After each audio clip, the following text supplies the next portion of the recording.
темур алиев ҷавоне аз шаҳри бохтар қаблан муҳоҷири меҳнатӣ буд, аммо ҳоло мушкилоти муҳоҷирони тоҷикро аз дур тавассути шабакаҳои иҷтимоӣ мебинад ва дар суҳбат бо дӯстони муҳоҷираш мешунавад. ӯ депорт нашудааст, вале бо дидани озору азияти муҳоҷирони тоҷик дар шаҳрҳои Русия тасмим гирифт ба Тоҷикистон баргардад ва дар ин ҷо ба мардикорӣ машғул шавад.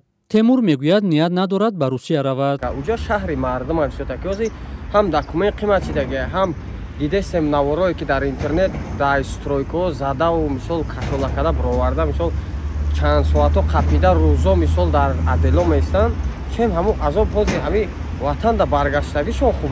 ба фарқ аз темур ки ба зодгоҳаш баргаштааст, даҳҳо муҳоҷири дигар дар шаҳрҳои Русия азобу азиятро таҳаммул мекунанд то рӯзгори худро таъмин намоянд. ҳамчунин садҳо муҳоҷири дигари тоҷик аз қаламрави Русия ихроҷ шуданд.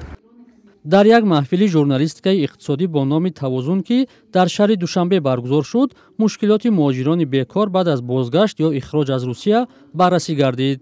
намояндагони вазорати меҳнат, муҳоҷират ва шуғли аҳолӣ изҳор доштанд ки дар 10 моҳи соли ҷорӣ 17 000 муҳоҷири тоҷик аз шаҳрҳои Русия депорт шуданд. дар ҳамин коргоҳи мо умуман аз ҳамин 17 000 нафар мо тавонистем ки ҳатто маҷбур шудем ки бо намояндаи хадамоти муҳоҷират кормандаи озоди коридорҳо каси мо дар аэропортҳо дар фурудгоҳҳо навбардор мондем. чӣ хел навбардор? мо корбани мо рафт буклет тасвир кардем ташвиқотӣ. Масалан вақте ки вай муҳоҷир фуромад бозпас шудагиаст экрон шудагиаст, мо ҳамун номбаи корҳои пешниҳод кардем ки мане фалон корхона мане вакансияи мо ё фалон марказҳо дорем, мане хел намуди касбоварӣ дорем. омори муҳоҷирони депортшуда дар фурудгоҳи Душанбе, Хуҷанд, Кӯлобу Бохтар сабт шуда, аммо эҳтимол меравад ки ин рақам боз ҳам бештар бошад. вазорати меҳнат, муҳоҷират ва шуғли аҳолӣ то имрӯз 1350 нафар муҳоҷири ихроҷшударо ба корҳои мухталиф ҷалб карда, беш аз 500 нафарро барои касбомӯзӣ фаро гирифтааст. аммо аксари муҳоҷирони тоҷик бидуни касб ё маҳорати хос ба бозори кори Русия мераванд.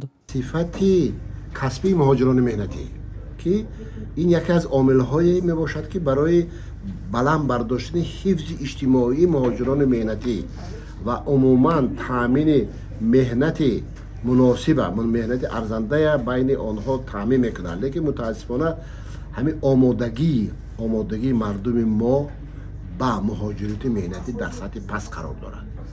яъне мо медонем ки як қисми мардум мисол дар дохили кишвар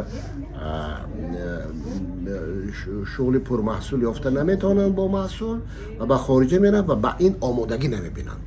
ин мутаассифона яке аз проблемаҳои ба фикри ман мушкилиҳое ки дар соҳаи маориф бояд ҳалли худшо биёбад.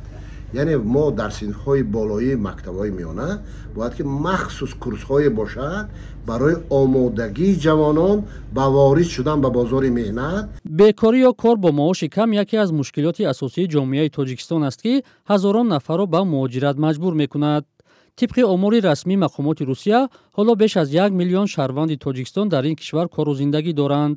ҳазорон нафар бо мақсади даромади бештар ба Амрико сафар мекунанд. гурӯҳе аз муҳоҷирони тоҷик низ дар Қазоқистон, Аврупо ва Кореяи Ҷанубӣ зиндагӣ ва кор мекунанд.